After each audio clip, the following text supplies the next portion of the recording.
welcome everybody to the Beer Guys Radio Show. Thanks for joining us, hanging out, having some beers and conversations. We are having every technical difficulty you can have this week. The technology has really been coming at us, but we persevered. We're tenacious. At this. And so here we are. I am Tim Dennis. Brian Hewitt, how are you doing, sir? Frustrated with technology just in general at this point in time, but I'm good. I'm having a beer, and this is the bright spot of the week right now. Now that everything's happening and working, I think. Knock on wood. The lining is silver. Yeah, for anybody who hasn't worked with technology stuff in general, I think these days most everybody has. Like when we had our studio, we had everything set up there. It didn't get messed with in any other way, and we would use it, and we would come back the next week, and things wouldn't work. And, it's like everything is set exactly the same as it was. And you know what? Sometimes technology does that. It just decides it's not going to work. And I've been told the thing is if you have an issue that requires tech support and there's more than one company involved in it, an example with our website, we have a web host and then we have our domain manager. And of course it's the other guy's fault. That's all there is to it. It is the other guy's fault. But Nate, how you doing, sir? Doing all right. Happy to be here. Happy to have the tech issues be absolved for the time being. Yeah. All right. Well, we're going to make it through. We'll do our absolute best. Well, guys, let's get into the beers of the week. Brian, what you drinking? Yeah. So I pre-gamed with a very deep red beer from Highwire called Paradise Punch Sour. I think I got to say, from drinking it, I'm like, this is familiar. And I'm looking at the color. I'm like, I think this is meant to be Hawaiian Punch, but they don't say anything in Untapped or on the can about exactly what's in it or what it's about, other than, making reference to the deep red color. It's good. It's reminiscent. It's not a perfect representation of Hawaiian Punch, but it's similar. It's got similarities. So that was nice. I am currently drinking the Grand Triple from Omegang, which is a Belgian triple with coffee and Madagascar vanilla beans. Oh, Madagascar vanilla bean caviar. Whoa. Whatever the heck that is, but it's super fancy. And right. I've got my monocle around here somewhere. I'm going to put that on in just a minute. And then later on, if everything continues to go well with technology, I'll be getting into Trillium's Metal, which is a New England double IPA with an intense dual dry hop treatment of Amarillo and Citra. And that will be the Patreon after party. That's the beer for that. So that is what I am up to. What are you drinking, Tim? I'm drinking water, Brian. As we've covered in previous weeks, unfortunately, my lovely beer has started disagreeing with me. So until I can figure out exactly what that issue is, I'll be drinking H2O. Maybe I sneak a beer in every now and then. We got together at Nate's not long ago, and I had 4 or 5 pours of beers. I didn't get crazy, made it through that. But yeah, it's unknown. Anyhow, won't whine about my issues anymore. We'll move right along, and Nate, find out what you are drinking, sir. Yeah, so I'm now from Monday Night Brewing as a collaboration Pilsner with Halfway Crooks, a brewery that we talk about constantly on the show. And it's their North German Pilsner, which is a German-style Pilsner from them. And then on deck, I was perusing my local beer shop today, getting beers for the show. And I saw Parrish did a collaboration with Other Half, and they did a double dry hopped Ghost Daydream, which takes the oat cream Citra hopped IPA from Other Half, combined with the double dry hopped Ghost in the Machine from Parrish, to create an oat cream double dry hopped with Citra double New England IPA. Very excited about this one. Wow. Did they fit that all on the label?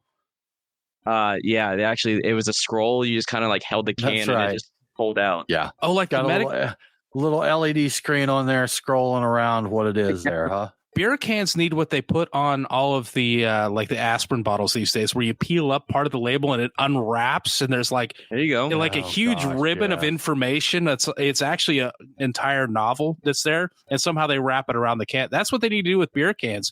It needs to, you peel off part of it, and then there's this whole multimedia experience inside that, probably QR codes and everything else under the sun. Maybe some Braille in there as well. All of the stuff we've been hearing about cans doing these days, they can put all inside that. I saw something recently where they've got advertising postcards that have a tiny LED screen in them, or maybe it's LCD. I'm not sure. It was color. I know that much. And I guess they're like $1 a piece or something like that. It's crazy inexpensive considering what it is. And there's, Brian, we talk about our love for fragrances every now and then, but there's a brand called Moncler that they're a high fashion designer fashion brand. And one of their fragrances, they do have an LED screen on the front that scrolls Moncler across there. So maybe they can do some fancy beers that have, have these screens on them and full advertisements on there. I know we'll get there with some packaging where it's like that. We'll have to subscribe to the beer label itself. You don't see the beer label unless you pay a subscription fee. That's it. Monthly. Even after you finish drinking it, you got to keep paying that subscription. No cancellations. Exactly. Man, beer labels are getting expensive, much less the actual beer. Indeed. Well, Brian, on to headlines. We've got the American Craft Beer Hall of Fame, which we've talked about in the past. They had their inaugural class of inductees not long ago, but now they've announced their initial class of landmark craft beers, not just people, but the beers that they're taking into the hall. Yeah, the beers themselves. This is part of a new annual initiative to honor individual beers that have left a lasting mark on American brewing and drinking culture. They're not just looking at popular beers with this. They're recognizing beers that have shaped brewing practices, pushed boundaries, or paved the way for entire styles or movements in beer. The inaugural class of landmark beers includes 5 foundational brews, and they are Sierra Nevada, because this beer brought Cascade hops to national prominence and helped define the American pale ale style. Samuel Adams Boston Lager, because it's an icon that helped bring full-flavored beer to mainstream audiences in the 1980s. And it also put American craft beer on the global map. And I think, Tim, you have a story about people coming in from Europe wanting to drink Sam Adams Boston Lager. Sam Adams Boston Lager was my introduction to craft beer years and years ago. I lived in Arkansas when I was in my early 20s, and we really didn't have craft beer, so to speak. At that time, the fancy beers were things like Moosehead and Heineken. We thought that was high-class beer. And the company I worked for, we did a workshop, oddly enough, in Jackson, Mississippi. And at the end of our workshop, it was like a 3-day workshop, we did a celebratory dinner. And they always did, when they did these workshops, they would go to one of the nicer restaurants in town and have a celebratory dinner with everybody. And we went to the steakhouse in Jackson, and a bunch of our co-workers from the UK, from Italy, from Sweden, were all over here for it. And we sat down and we're going through, and Brian, I ordered my typical Bud Light, as I did back then. And these guys, they kind of signed, like, oh man, at least they've got Sam Adams here.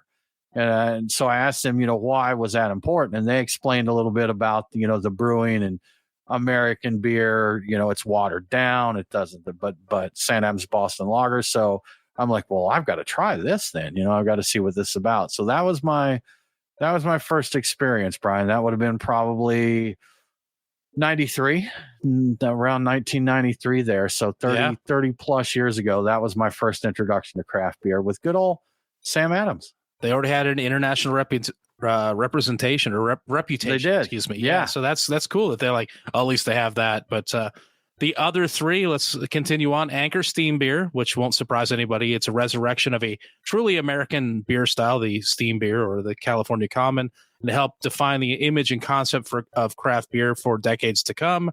Celis White, which was a revival of a nearly extinct Belgian style, the wit beer, that brought traditional wheat beer to American craft drinkers. And now wit beer is really easy to find. At one point in time, that was basically an extinct style. And Anchor Liberty Ale, another one from Anchor, an early pioneer in the creation of the modern concept of the American IPA, and an early standard bearer for what would become the country's arguably the most important style of beer for the U.S. And as I mentioned before, this is an annual initiative, so there will be more inductees next year, and nominations are open to the public and evaluated by a panel of beer historians, brewers, writers, and industry veterans. And now that you know what the inaugural 5 are, what do you guys think of the list? Are there any missing? Because it seems like there probably are a few that could be included here. Well, we talked about this when they inducted the people, they inducted their first class there. And choosing the inaugural class on something like this, it just can't be easy. There's no way, because there's a lot that probably deserve a spot. Like I immediately thought of like Pliny the Elder.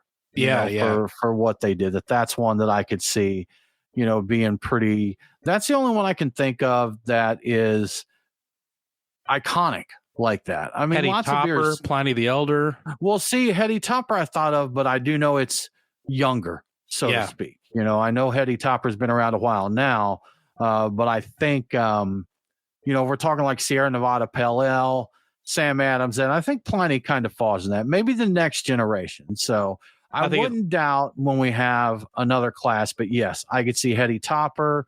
I could see Pliny the Elder getting in there. Allagash White would be one that I think, could deserve a spot there. So, yeah.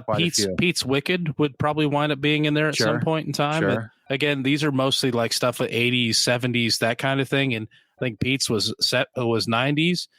I thought that an argument could be made for Yingling. That's exactly what I was about to say. Yeah. It may not be one that is in the category, and I say that meaning style wise to these other beers, but you can't argue the popularity of that beer and how, I mean, speaking of that, something from New Glarus, Spotted Cow would probably deserve a spot in there, at least sometime in the future. At some point in the future, yeah. But it'd be a little next later, year's class, we've decided, because we can just send them our list and save them some time. And like we can get Pliny, Heady Topper, Allagash White, Spotted Cow. We should throw Yingling in there. I think it belongs in there. Yeah. I mean, I think we've got this taken care of for them. 420 may wind up in there at some point in time. I'm not sure if it's like as revolutionary as what they're looking for, but I think Yingling has been influential. Fat Tire eventually will be in there. Fat Tire, that took over and changed people were trying to come up with fat tires, and that conquered the country at a certain point in time. So, but the amber recipe. Yeah, but the amber recipe of Fat Tire or the blonde recipe of Fat Tire? Oh, no, the original. Yeah. I know the answer. Black Butte Porter, of course, needs to be there. That's just one of the most iconic porters of all time, and possibly the only one I can pretty much count on finding in a store these days. But See, there's a lot of beers that I think were important to their, like Tyler just said, Ballast Point. Ballast Point IPA would be one that definitely Sculpin. Yeah. Everybody was trying to copy Sculpin at a certain point. Yeah. At one time. Especially that grapefruit Sculpin. Yeah. Yeah. What are you guys' thoughts on Goose Island's Bourbon County Stout, just the black label? Just Bourbon County, definitely. That's going to come in there. It was a craft originally it was. So I think it deserves a spot there. It's no longer, but it's still hugely influential. We report on it releasing every year. People still make beers based on that. So yeah, I think so. I'd also be interested. I actually don't know this, and I'm surprised that I don't. I'll have to look around. But if we were to look at American sours, who was the first one to really do American Cascade sours? would be an early Cascade one. Would be a very early Jester one. King, maybe Jolly Pumpkin, Jester King. I think they got in on the early side of things. Yeah. So. But yeah, I'd like to. Maybe New Glarus. I don't know exactly how soon they got into it, but they did, some of the heavily fruited sours. They had a few. Yeah, they had a few interesting ones. Yeah, who came up with the pastry sour or whatever? The fruited what is it? The Florida sour or Florida Weiss? Florida Weiss. Yeah, that's a whole thing. Weiss. Yeah. And for a while it was king, and in some places I think it still is king. I think that people are still into that. So. Right. That's a whole thing. There are several beers that I think you could argue for them to be worthy there. And it's tough to put everybody in. If we look in Georgia, 420, that's Atlanta. If you think of a beer, that's Atlanta. For us personally here in Georgia, Creature Comforts Tropicalia was a very game-changing beer. True. It was kind of a demarcation point in the change of our craft beer industry here in Georgia. So, maybe not on a national level quite as important, but definitely important to Georgia beer. What I want to know is which Brute IPA is going to make the list. All of them. All five of them. Every single one of them that was ever made. I want to say there was like 5,000 of them made for about 2 weeks, and then nobody made them again. Right. Don't even know. Maybe when they get a brick and mortar Hall of Fame there, they'll have the Hall of Shame. Oh, You'll have brewed IPAs in there. Probably by that time, hopefully pumpkin beers. They're like, there was like a good 20-year stretch when we actually drank these. There's probably going to be, I'm sure there'll be maybe there'll be so they say that things are landmarks like Post Road or whatever, the pumpkin shipyard or whatever, Pumpkinhead. Some of those are like really early, like they started a movement of pumpkin beers. Elysian was one that was very big, and they had several actually. So I wouldn't be surprised if some of those get added, but I also think they say it's like not looking at popularity and just to start a movement. But I'm like, if people really hate pumpkin beers, I'm thinking that they might keep them out just out of spite at this point in time, despite the fact that some of these pumpkin beers really did inspire other people to make them, for better or for worse. They did start a movement of a kind. We may not like the movement now, but it was a movement. They're like not as popular as they were, but there's still people that really look forward to their pumpkin beers. Come out. So, but it'll be interesting to see how this grows and develops there, man. It's definitely fun to see who they're putting in here and to see who may come up in the future. Yeah, it'll be fun. Yeah. Interesting stuff. Well, Brian, the big beer fest, the biggest beer fest in the U.S. is coming up soon. The Great American Beer Festival, GABF. Tickets are on sale now, and they got some new things going down for 2025. Yes. So on sale now, and the festival will be held in Denver from October 9th to the 11th. That's a Thursday through a Saturday. Like previous years, there will be new features. Like Tim says, they've been adding new stuff for the last couple of years, I think. For 2025, they will have the distilling experience, which is new. It's going to be a special area with 20 distilleries offering unlimited a quarter ounce samples of spirits like whiskey, vodka, and gin. And they have a full list of all the people that will be supplying these on the website, so you can check that out. I've heard of a couple of them, but I'd go there and try all of them. They will also have the Mile High Stage, which is a new entertainment venue with live bands, costume contests, and a Stein holding competition. So this is happening in October, so I guess that checks out. I was thinking about Stein holding now. I'm like, no, not now, too early, but this is October, people. Not then, right. Yeah. Some of the popular events from previous festivals will also be returning. There's a event called Paired, and that will be a special 2-night event that pairs chefs and independent brewers for unique food and beer pairings. They say it will be a quieter, less crowded event. Sign me up for that one. I've been to some great beer and food pairings. I really like that when it's done right. There will also be themed experience areas where breweries will be grouped into sections like Prost for German beer garden, Score with a sports theme, and Fright with a Halloween theme. And a variety of other entertainment like silent disco, karaoke, marching bands, and stuff that's called pop-up engagements, so just kind of random things that will just show up in the event. So the festival will continue to offer a variety of beverages beyond beer, including cider, hard kombucha, hard seltzers, and zero-proof beverage options. So I don't know. What do you guys think about the new stuff? Does that make it more appealing for you to attend? Were you like in the area and going to attend anyway? Or does it make it less appealing for you? You know what? Neither for me personally, Brian. Like I know GBF for what it is. It's just a good old celebration of American craft beer. So, some of these events sound fun. Like I got to admit, Prost, the German beer garden experience, that appeals to me. Even the Fright one. So I'm like, okay, that could be cool. Halloween themed area there. But I think it's cool that they're trying to make it more inclusive of more things. And let's be honest, man, when I went back, oh man, it's been almost 10 years ago now that I'm thinking about it. I think 2016 or 2017 was the one and only time I went, but that was the height of craft beer. So all you had to say is we've got beer, and there were, tens of thousands of people there. That's all it took, and that was back when, the beer bar there that closed. I can't believe the name is escaping me right now. Falling Rock? Is that the one? Falling Rock. Yeah. Falling Rock Tap House was there. I went to,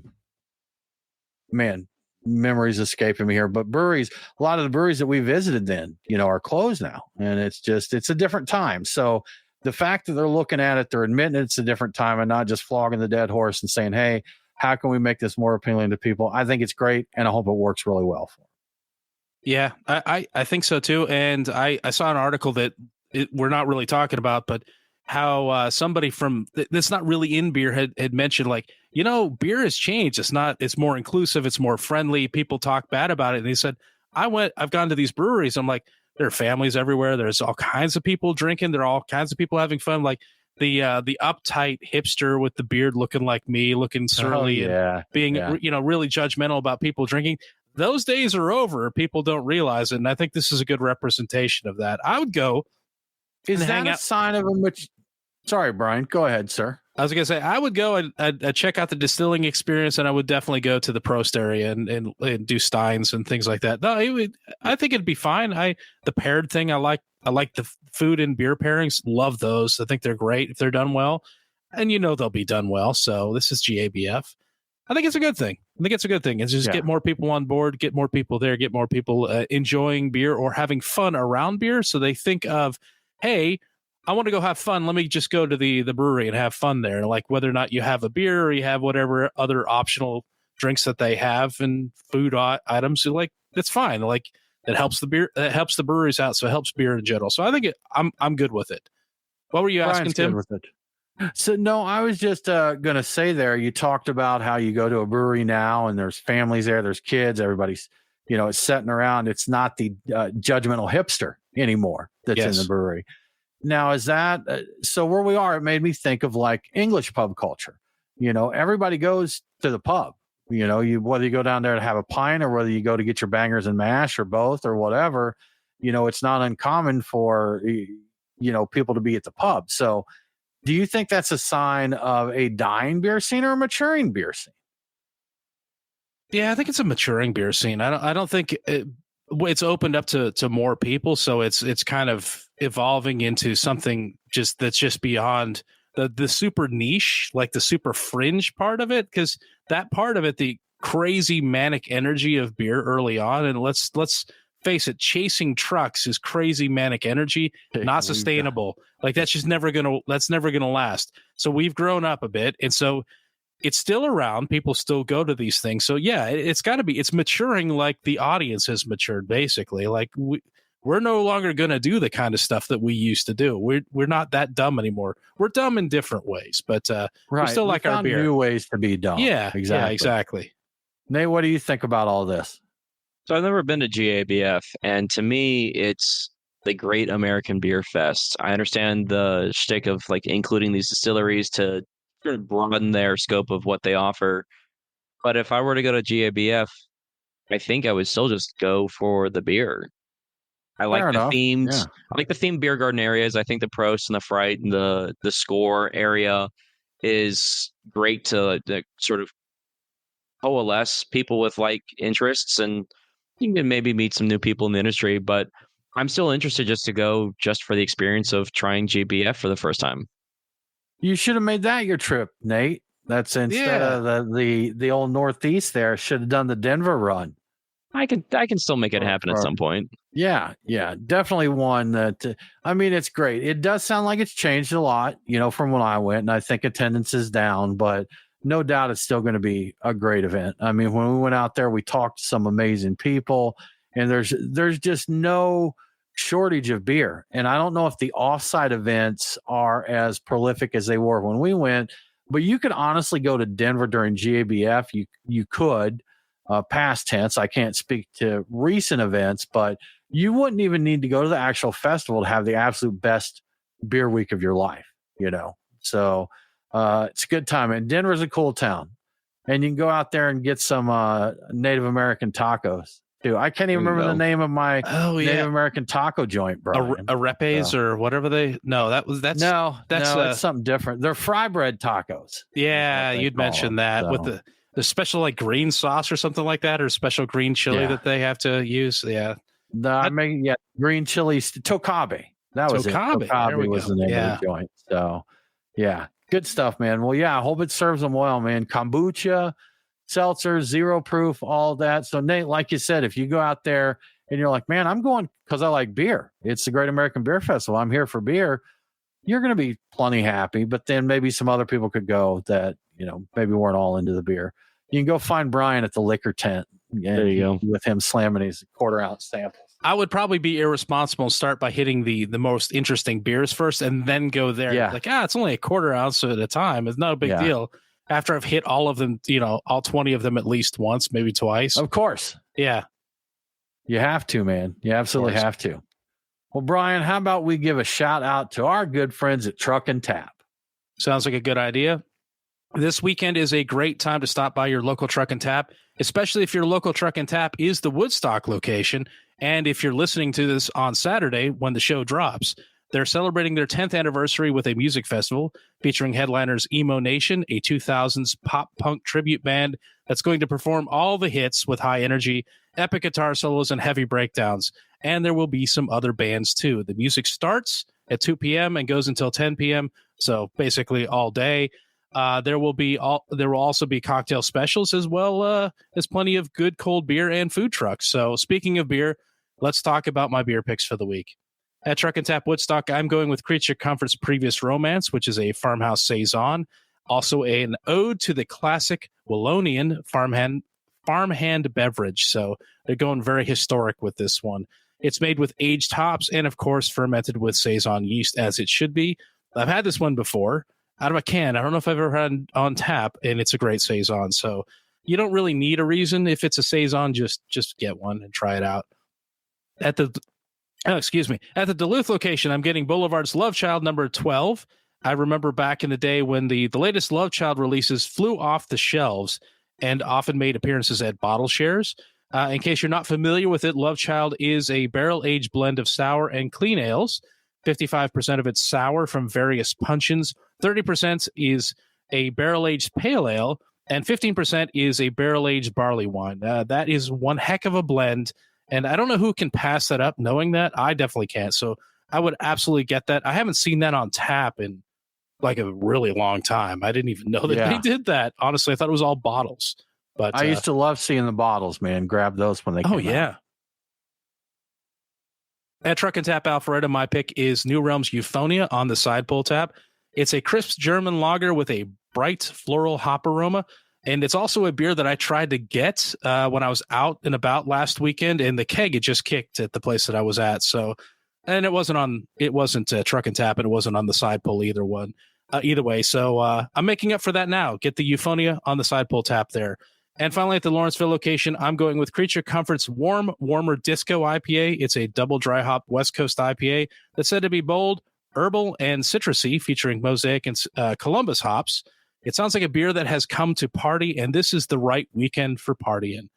And there you have my beer picks for the week. As always, if you'd like to see the full tap list before stopping by, take a look at truckandtap.com. The taps change quickly. They're always changing, and you never know what you're going to find.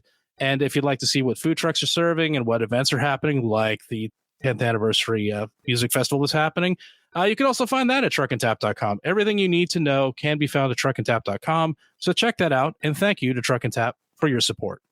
Thanks, Truck and Tap. We appreciate you. And happy 10th, Truck and Tap. It's quite a milestone there. Absolutely. Well, Brian, we talked about Fat Tire earlier, about how we thought that maybe they could deserve a place there in the Craft Beer Hall of Fame. But to make them even more likable, they're running the contest right now to get you a little time off. Yeah, they are. It's a pretty cool contest. It's called Take the Year Off, and I don't even know if I have to say anything else. You're probably already ready to sign up for this thing. Moving on. Yeah, we'll just move right along. Now, the contest offers one grand prize of $100,000 to help a winner pursue their passion project for a year. 10 other winners will receive a year's supply of Fat Tire beer. I'd take that, actually. To enter, participants must submit an entry explaining how they would flip the script with a year off and $100,000. You have until September 30th of this year to enter. Winners will be announced on the 31st. I believe it's Halloween, isn't it? Yeah. Anyway, the contest was inspired by Fat Tire's founders who left their routines to follow their passion for craft beer, but it's also inspired by a recent UCLA report stating that nearly 60% of Gen Z feel as though the American dream is completely out of reach to them due to economic barriers. $100,000 will tear down a lot of economic barriers. So, yeah, So hypothetically, if you guys entered this, and maybe you will, I don't know, what would you do with $100,000 for a year if you were to take that time off?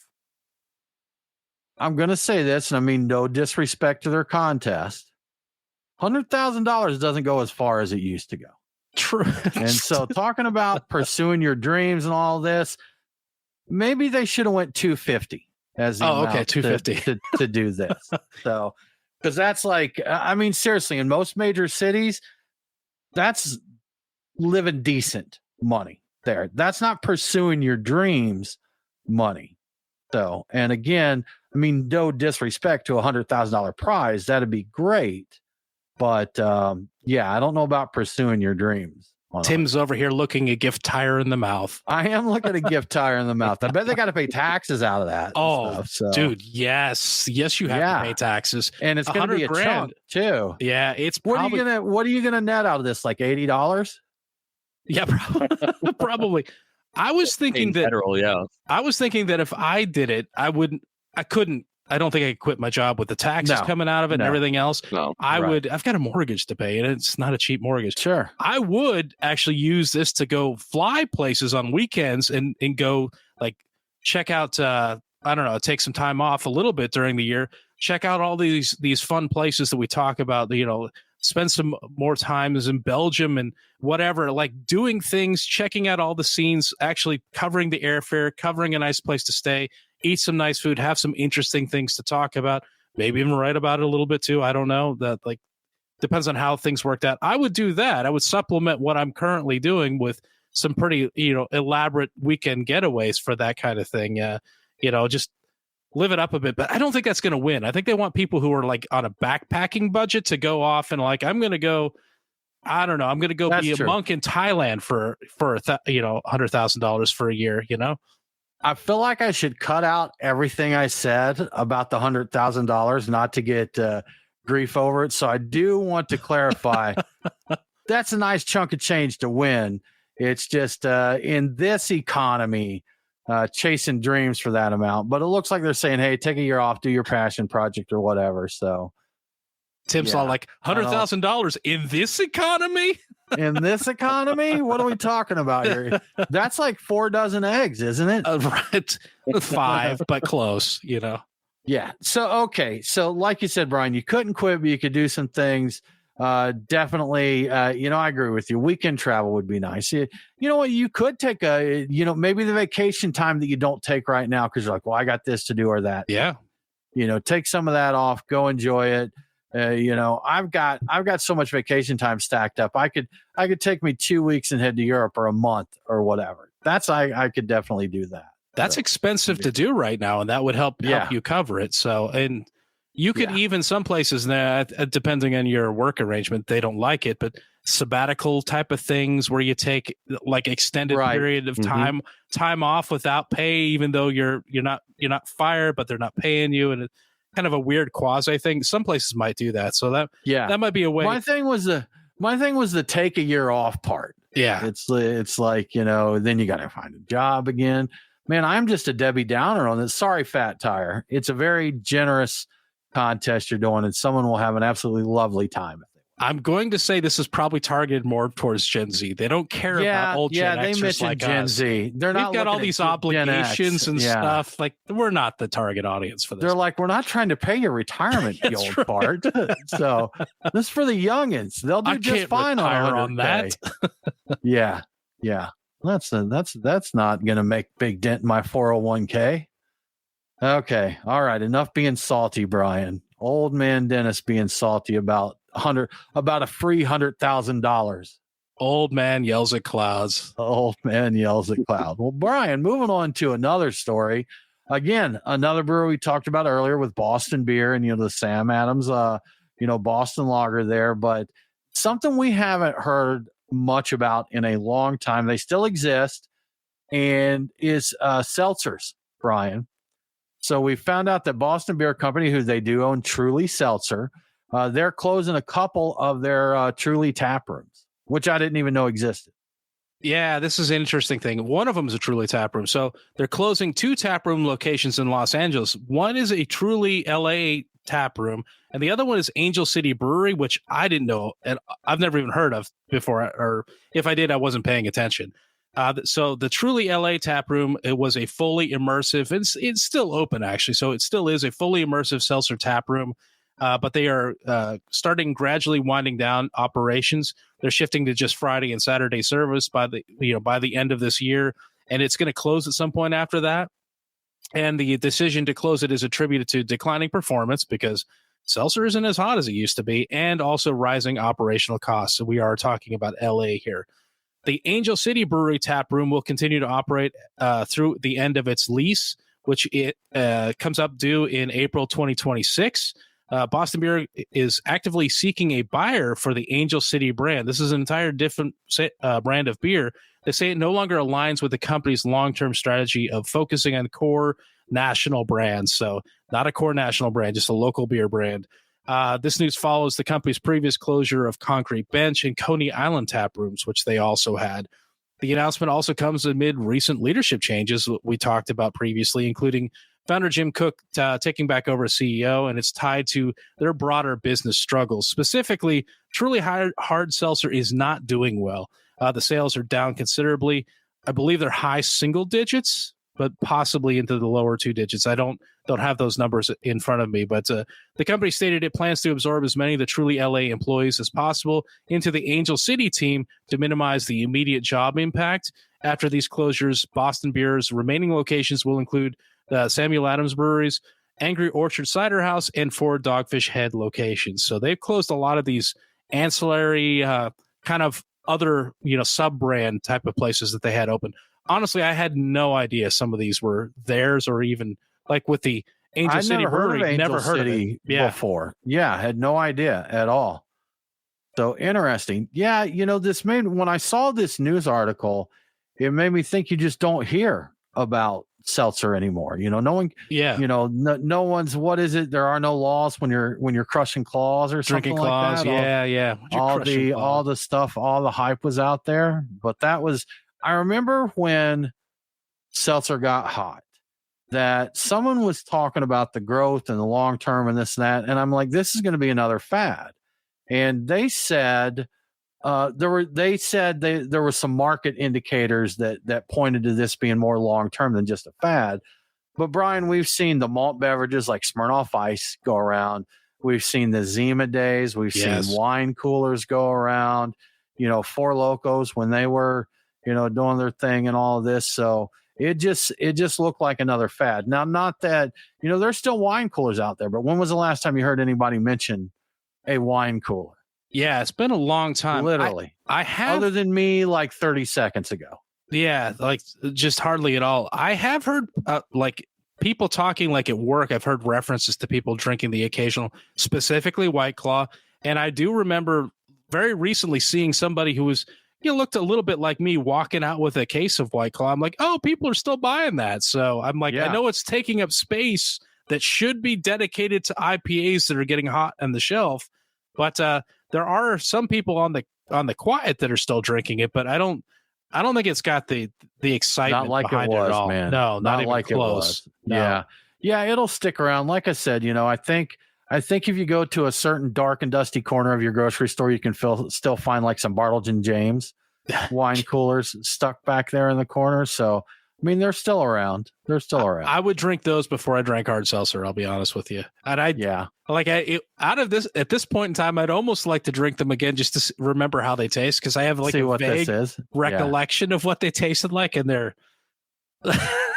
Well, when I was a youngin', that was the drink of choice for most of the young ladies. When of course there was a Zima phase, you drop a Jolly Rancher in a Zima, and then when wine coolers came around, that was it. And a bottle of Boone's Farm, little Strawberry Hill. Boone's Farm, the big bottles of red and like orange. They look like strawberries or orange juice or whatever.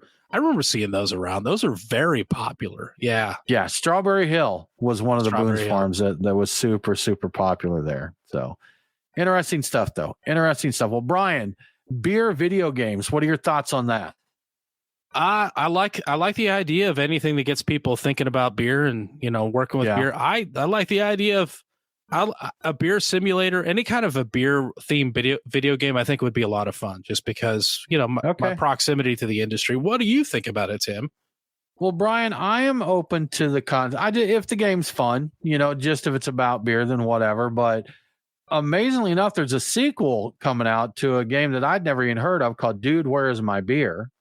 But there's a demo of a sequel out right now on Steam. And for those that aren't gamers, Steam is a platform that hosts tons and tons of video games, like an online, it's like Netflix for video games. Yeah, it kind of is. Yeah. So, but that's what it is. But Brian, I know you looked in a little bit about this video game. So what do we got here?